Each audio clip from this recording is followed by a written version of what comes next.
Baik, Bismillahirrahmanirrahim. Assalamualaikum warahmatullahi wabarakatuh. Perkenalkan, nama saya Sulasmini, saya dari Prodi Manajemen, saya kelas MJ 301. Jadi di video kali ini saya ingin menjelaskan tentang kasus penggelapan pajak di Indonesia. Studi kasus yang saya ambil yaitu Gayus Tambunan. Jadi ini ada sedikit berita atau info tentang Gayus Tambunan yang mana ini berasal dari sumber fifa.co.id. Ini kasus suap, kemudian Gayus menerima uang 925 juta terkait kepengurusan keberatan pajak perusahaan. Kemudian ada menyuap sejumlah petugas rutan Mako Brimob Depok. Kemudian ada juga menyuap Ketua PN Tangerang, kemudian ada juga menyuap penyidik kepolisian. Dan di sini pentingnya perpajakan dalam pembangunan nasional. Jadi saya ingin jelaskan sedikit tentang pentingnya perpajakan. Jadi yang pertama itu sumber pendapatan utama negara. Kemudian ada pembiayaan infrastruktur dan pembangunan. Kemudian ada penyediaan layanan publik. Kemudian ada alat redistribusi pendapatan. Kemudian ada stabilisasi ekonomi. Kemudian ada mendorong investasi dan pertumbuhan ekonomi. Kemudian ada pembangunan berkelanjutan. Dan yang terakhir ada meningkatkan kualitas hidup masyarakat. Kemudian di sini ada definisi singkat penggelapan pajak. Penggelapan pajak adalah tindakan sengaja menyembunyikan, memanipulasi atau memalsukan data keuangan oleh wajib pajak dengan tujuan mengurangi jumlah pajak yang harus dibayarkan kepada negara. Tindakan ini merupakan pelanggaran hukum yang merugikan penerimaan negara dan menurunkan kepercayaan masyarakat terhadap sistem perpajakan. Kemudian di sini ada alasan pemilihan kasus Gayus Tambunan sebagai studi kasus. Jadi ada dua alasan ya. Kenapa saya memilih kasus Gayus Tambunan? Jadi yang pertama itu besar dampaknya finansial dan sosial. Ini penjelasannya sedikit. Alasannya itu ada di akhir. Yang pertama itu ada dampak finansial. Jadi kasus ini melibatkan kerugian negara yang mencapai miliaran rupiah, menunjukkan besarnya potensi dampak penggelapan pajak terhadap penerimaan negara. Kemudian, penggelapan pajak dalam kasus ini berdampak langsung pada pembiayaan pembangunan dan pelayanan publik yang esensial bagi masyarakat. Kemudian, ada dampak sosial, menurunnya kepercayaan masyarakat terhadap sistem perpajakan dan integritas lembaga pengawasan pajak. Kemudian dampak kasus ini memicu opini publik dan media yang pada gilirannya menekankan pemerintah untuk melakukan perbaikan sistematik. Alasan yang kedua yaitu relevansi dengan upaya reformasi perpajakan di Indonesia, dorongan perbaikan sistem. Yang pertama itu kasus ini mengungkap celah-celah dalam sistem pengawasan dan penegakan hukum perpajakan, sehingga mendorong pemerintah untuk melakukan reformasi dan perbaikan regulasi.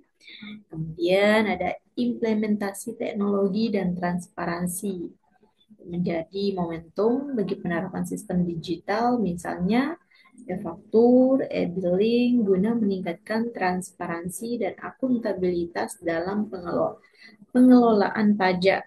Kemudian di sini pembelajaran bagi kebijakan publik. Jadi studi kasus ini memberikan pelajaran penting dalam merumuskan kebijakan perpajakan yang lebih tegas, adil, dan mampu mencegah praktik korupsi serta manipulasi data di masa mendatang. Kemudian kasus Gayus Tambunan. Jadi kasus Gayus Tambunan menjadi salah satu skandal perpajakan terbesar di Indonesia karena melibatkan suap, manipulasi pajak perusahaan, dan penyalahgunaan kewenangan oleh seorang pegawai pajak. Beberapa poin utama yaitu modus operandi. Jadi Gayus Tambunan menerima suap dari berbagai perusahaan untuk mengurangi atau menghapus kewajiban pajak mereka. Kemudian ia menggunakan rekening fiktif untuk menyalurkan uang hasil suap. Ada juga keterlibatan aparat hukum termasuk pengacara, hakim, dan polisi yang memperumit kasus ini. Kemudian ada dampak besar. Kerugian negara mencapai miliaran rupiah, menurunkan kepercayaan masyarakat terhadap Ditjen Pajak dan sistem hukum, mengungkap bahwa praktik korupsi dalam perpajakan masih marak terjadi. Dan kemudian ini kelemahan sistem pajak dan peradilan ya, di Indonesia. Jadi kurangnya pengawasan terhadap pegawai pajak memungkinkan terjadinya korupsi. Sistem hukum yang awalnya tidak tegas terhadap kasus ini, vonis awal hanya 7 tahun, kemudian ditambah menjadi 29 tahun setelah tekanan publik. Reformasi pajak mulai digalakkan setelah kasus ini, termasuk perbaikan sistem audit dan setelah pengawasan internal. Jadi ini ada profil singkat Gayus Tambunan, itu latar belakang. Dia adalah mantan pegawai di Direktorat Jenderal Pajak. Kemudian memiliki pengalaman dan akses terhadap informasi perpajakan yang mendalam. Kemudian terlibat dalam lingkungan kerja yang strategis dan berperan penting dalam pengelolaan administrasi pajak. Kemudian di sini ada posisi dan tanggung jawab yang pernah diemban. Menjabat di posisi strategis dalam Direktorat Jenderal Pajak yang memberikan kewenangan dalam pengawasan dan verifikasi data perpajakan. Kemudian bertanggung jawab dalam proses pengelolaan data, verifikasi dokumen, dan administrasi perpajakan. Kemudian dia juga berperan dalam memastikan keakuratan laporan pajak dan kelancaran sistem perpajakan di tingkat nasional. Alasan kasusnya menjadi sorotan nasional. Jadi terungkapnya praktik penggelapan pajak melalui manipulasi data dan penggunaan rekening fiktif. Kemudian dampak signifikan terhadap penerimaan negara dengan kerugian finansial mencapai miliaran rupiah. Menurunnya kepercayaan masyarakat terhadap integritas sistem perpajakan dan lembaga pengawasan. Dan kasus ini mendorong seruan untuk reformasi dan perbaikan sistem pengawasan, serta penegakan hukum dalam sektor perpajakan. Kemudian ada kronologi kasus penggelapan pajak. Awal terkuaknya kasus, yaitu indikasi awal. Untuk munculnya kecurigaan atas adanya kejanggalan dalam laporan perpajakan di lingkungan Direktorat Jenderal Pajak, laporan internal, dan temuan awal dari unit pengawasan yang mencurigai adanya transaksi tidak wajar. Kemudian ada publikasi awal. Jadi media mulai meliputi kasus dengan menyoroti dugaan penggelapan pajak dan penyimpangan administrasi. Di opini publik meningkat seiring dengan terbukanya informasi mengenai potensi kerugian negara. Di sini langkah-langkah penyidikan dan pengungkapan modus operandi. Penyidikan internal. Jadi dilakukan audit mendalam dan pemeriksaan dokumen keuangan yang menunjukkan adanya transaksi melalui rekening fiktif. Identifikasi pola-pola transaksi yang tidak konsisten dan penyalahgunaan data perpajakan. Kemudian ada investigasi resmi. Jadi aparat penegak hukum melakukan penyelidikan secara menyeluruh dengan mengumpulkan bukti-bukti pendukung, termasuk dokumen, rekaman komunikasi, dan kesaksian. Pengungkapan modus operandi yang melibatkan manipulasi data, kolusi, dan penggunaan rekening-rekening yang tidak sah. Jadi ada beberapa tahapan hukum yang telah dijalani.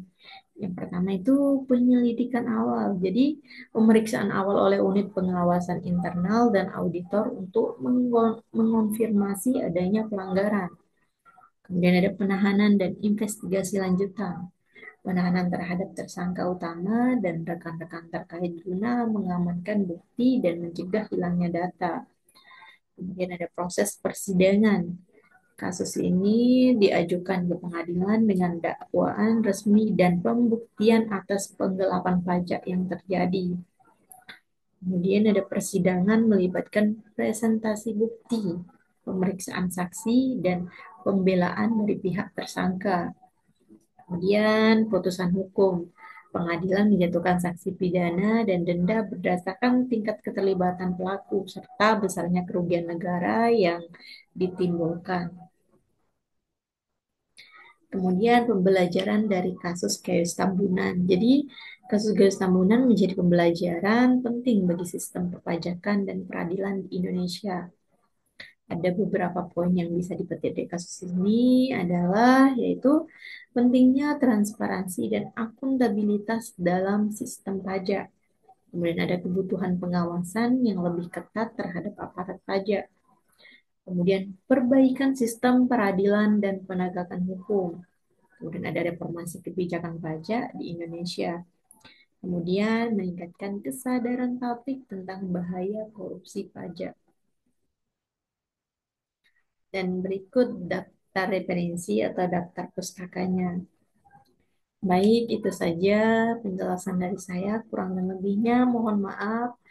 Oh ya, Bapak mohon maaf jika ada terdengar suara ribut karena di belakang rumah saya ada masjid besar dan di depan rumah saya jarak 3 rumah itu ada masjid agak kecil dan malam ini malam nisfu Saban. Jadi eh, dua-duanya menggunakan mic masjid jadi agak terdengar dulu. Mohon maaf.